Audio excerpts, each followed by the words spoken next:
Everyone, I'm Richard Weil, and I'm the owner and principal of National Restaurant Consultants. And we welcome you to our 114th edition of the NRC Helpful Moment. And we are always thrilled to have Mr. Brian Devine from Top Line Management, CafeFuel. Hello, Brian. I think we finally have some spring going on here in the Rocky Mountains, though we had snow yesterday. Yeah. It'll happen between now and Mother's Day. For those of you that don't know the elevation here, we can still get snow all the way to Mother's Day or so. So Oh, yeah. happy spring, everyone. Hopefully everybody's had some good spring holidays, Easter, Passover, etc. So we certainly wish you all and yours good, pleasant times here in the springtime. And we have a really special guest, a friend of mine who I've known, I'm going to think almost 40 years, Ed, is Mr. Ed Manley, a dear friend of mine, but he, to me, is the father of certification and continuing education in the food service and hospitality industry. He's been certifying people, educating, continuing education for people all over the world, not just in the United States, but he's been doing this all over the world. And today's topic is, what's it like to teach at the White House and Camp David? Ed, you've done the White House probably 10 or 12 times, Camp David 8 or 10 times, and he's going back to Camp David in a few weeks. It's got to be a thrill to be able to do that. But what's it like teaching culinary to the military culinary team at Camp David or the White House? Give us a little bit of your shared experience. So thank you, Ed, for joining me. First, your audience is lucky I did not prepare a speech. So, and I am going first week in June. I was supposed to go to Camp David in December, but we both chickened out the same day and said, this makes no sense. So, well, the president's there, I know, but all of his people have COVID. So that didn't help. So it's a real thrill. Everybody goes to the White House, right? It's not, I mean, it's still special, but nobody goes to Camp David. No, I can't bring my friends and my wife or anybody to Camp David. So that makes it special. It's going to be special for me this time because they said it looks very different. I'm figuring it looks like Mar-a-Lago now. So they said it's been really spiffed up, and it's so I'm anxious to get there. I was last there in 2012. So I went for a number of times, and then not since then. In 2012, it was exciting because I taught 20 people, and I did 10 of them. Then I had to leave because they had the G8 summit come in there. And then as soon as they left, I came back. So that was cool. Why do I go? I mean, so there's the cool part, right? So that's the me, right? So I just, you name what I got. I got a thing of toilet paper. You know, in the hotels, they put the V on the toilet paper and they put a sticker. I got a sticker and toilet paper someplace here stuck on the wall. I did a culinary competition for the military in DC. They gave me a whole box of Trump signed chocolates. So that's the cool side for me. I could do them all online. I already taught 4 of them from Camp David online because they were going to be gone by the time I got there. So now I have 10 more to do. I could do them all online. But it's better to be in person. So one reason I go is because it's cool to go. The bigger reason is people like, when you're in the room, it's more interactive and it's more fun. The White House, the same. Predominantly, why do I go there? Because it's hard for them to get the time to go. So I'm the pusher. Do I want to go because it's cool? Yes, I do. I'm not going to meet the president anyway, but I want to go because they get left out. These guys spend all these years working for the 4 stars, working for the Secretary of the Navy, the president, and they get nothing. They get bupkis because there's always some damn thing that's popping up that they have to stop for. So I push to get in there. Hey, they paid me already. I could just go away and ignore them, but I don't because I want them to get it. They think that because I worked at the White House, I'm going to get me a super spiffy job. Well, I know all these people for 20 years now. They don't all get super spiffy jobs. Okay. So why don't they? Because it doesn't resonate. I worked at Camp David. What's that mean? Cool place.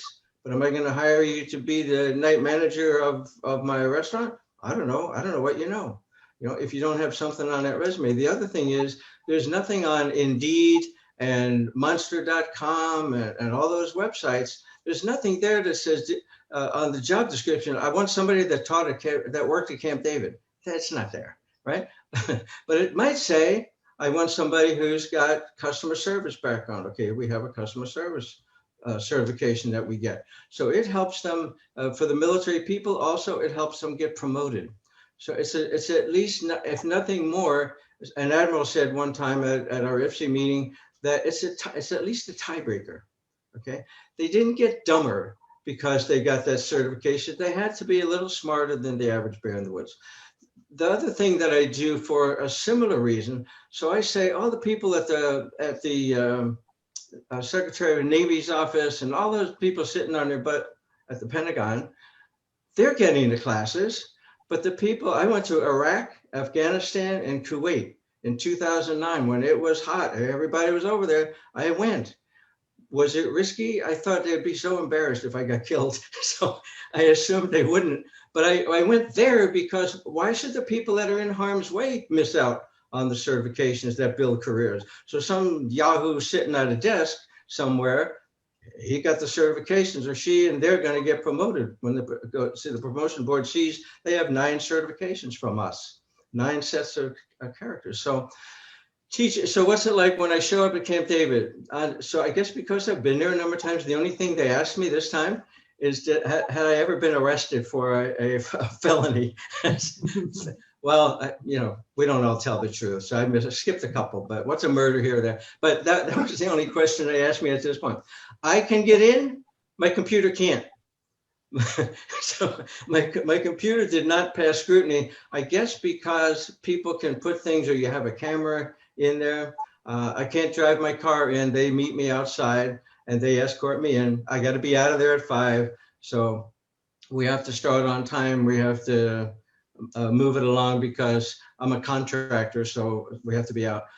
Teaching those people, it's a resume builder for me. I was just talking to an Army guy who's responsible for what goes in Army Cool, which pays for certifications. So he's like, blah, blah, blah. And I'm, well, I already taught 4 people from Camp David and they're having me do 10 more. I guess I can't be too bad. The president's staff's bringing me in.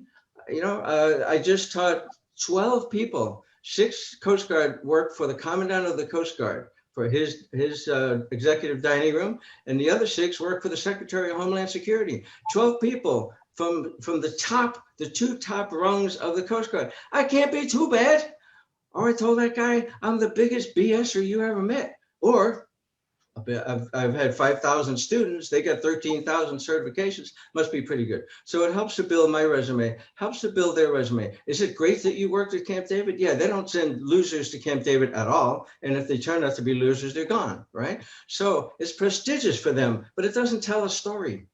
It's like you graduated from the CIA, but can you cook? We don't know till we have you cook, So there's that at the White House. I never met anybody, but it's cool. So I'm walking out of the White House one time. My buddy met Biden one time. He got a picture with Biden. I was so mad. I've been there 7 or 8 times. I can get a picture with anybody. He gets a picture with Biden years ago when he was VP. But I'm walking out with Master Chief that got me in there, and we walk out the door, and here's Karl Rove. So Master Chief Carter says, Mr. Rove, I'd like you to meet Ed Manley. Mr. Rove, how are you? It's a pleasure. Nice to meet you, right? I call my Canadian wife, who's Karl Rove? He said, oh, he just got indicted. Oh, that's right. I knew that name. I had a class also at the Vice President's residence, the official residence where the VPs live, where Kamala Harris is right now. And I did get to meet the VP. And I show one of his pictures, one of the pictures with me, he and I, that I'm talking to him and he's focusing on me in our customer service class. I say, you need to focus, is another word I can't think of at the moment. You need to focus on your guests. Make your guests think there's no other guests around. I'm only talking to you, right? And what I was asking him was, my buddy said, hey, if you get to talk to the VP, can you ask him when's the best time to go duck hunting and wherever it was he shot that lawyer? Right? And that's what I was asking him. And he's looking at me like he cares, but he had the visual, right? That he was paying attention to whatever I said. When I went there, I had gone there as a new ensign. It used to be the Chief of Naval Operations House. the CNO's house, and the vice president went there to a party one time, and he said, "Wow, this is pretty nice." So now it's the vice president's house. But they were asking me questions. What was it like when you went, 20 years ago as an ensign to Admiral Zumwalt at a welcome to the new officers? So that's all cool stuff. Of course, I didn't remember a thing. I just remember Admiral Zumwalt. He was famous. So I am changing their lives. So they already work at Camp David. They already work at the White House. That's got some cachet. Okay, that gets attention. Like Dave Zander, my vice president, he was on submarines for 24 years, under the water for 17 of those. He got an interview with Winn-Dixie. They spent, when he finally got to the in-person, they spent 10 minutes talking about the Winn-Dixie job and an hour talking about what it's like to be a submarine chef. So similarly, it's going to get attention, but it doesn't sell what you know how to do when you say you worked at Camp David or you worked at the White House. So it's a plus to have both the certifications that we've been doing. IFC's been doing them since the mid-60s. We now have Global Food Service Institute, which has 9 certifications. One of our IFC certifications is the stamp of approval from the federal government to be a food service manager of a nursing home. It's in the federal legislation. So there's a big one. We've had our IFC's CFA, Certified Food Associate, in a part of a $1.2 billion program for certifications. We've been in that too. So it's all good. It's fun. It's more fun to go to Camp David than it is to some Army base in the middle of nowhere of Arkansas, that's for sure. But I go to them all.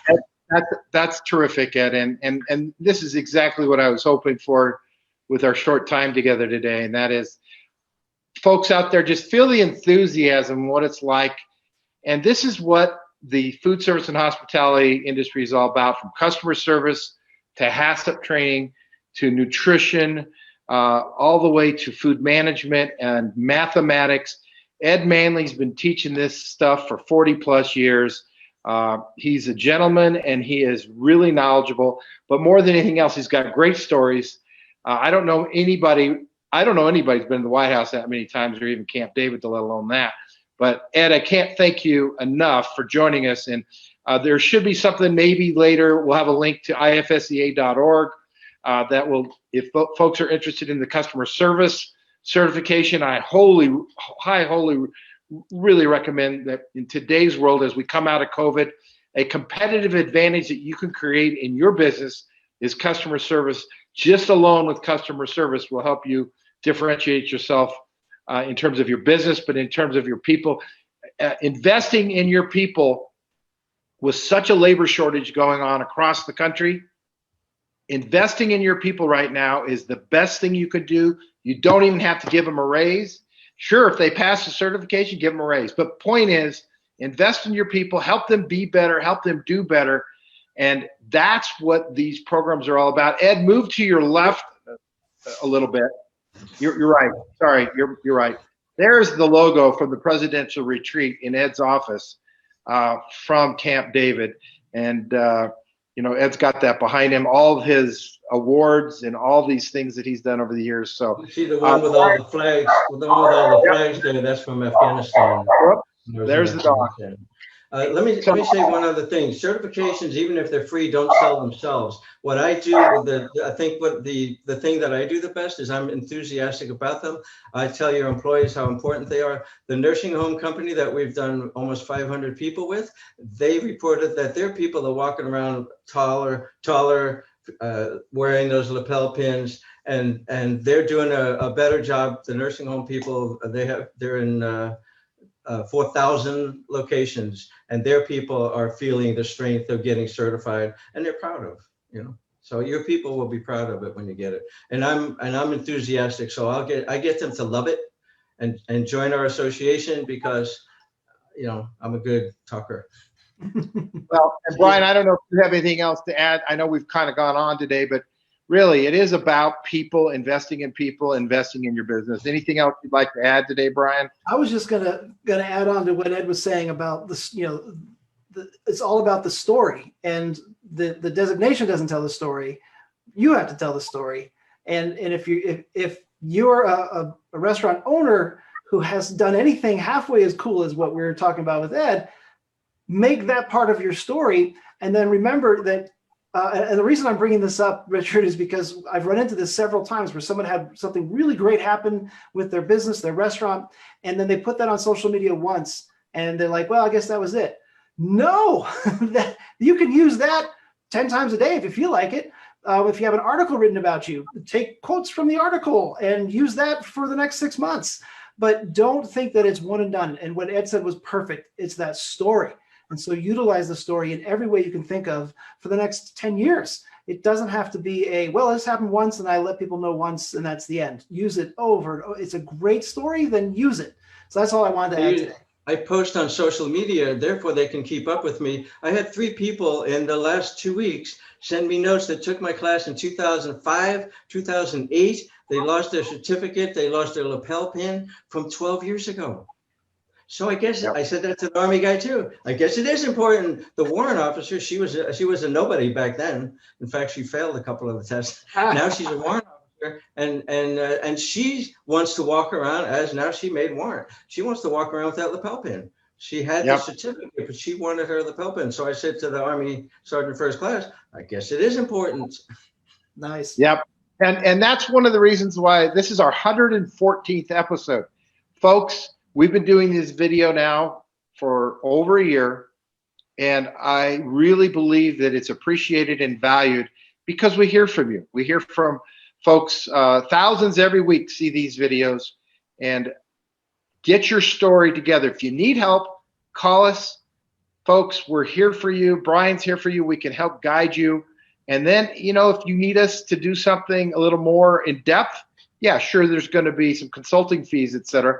But we're happy to talk to you, really, just to get things started. It doesn't cost anything except a little bit of your time, a little bit of our time. And if we can be the catalyst to help you get the competitive advantage for yourself and your people, then the NRC Helpful Moment's been great for you and been great for us. So that's it. Can I say one sentence? Sure. I want to say that I'm going to say it anyway, and you can blip it out. Somebody that I know for many years, an Army sergeant, she called me about how to do a contract for overhead fans, you know, and I said, I don't know, but I passed her to Dick Weil. Dick Weil, I knew he had the answer. He had the answer. She made 10 years of VIFC dues, got paid for with that advice that Dick gave. So we are great networking, and we have people like the wonderful Richard who knows a lot of stuff. Well, we all do, and that's why we share. So that's it for a fairly lengthy NRC Helpful Moment, but I'll tell you what, it's well worth your time. Hopefully you've been able to hang in there, folks, to listen to it. Ed Manley, I always just adore you, and you know that I love you to death. I've known you forever.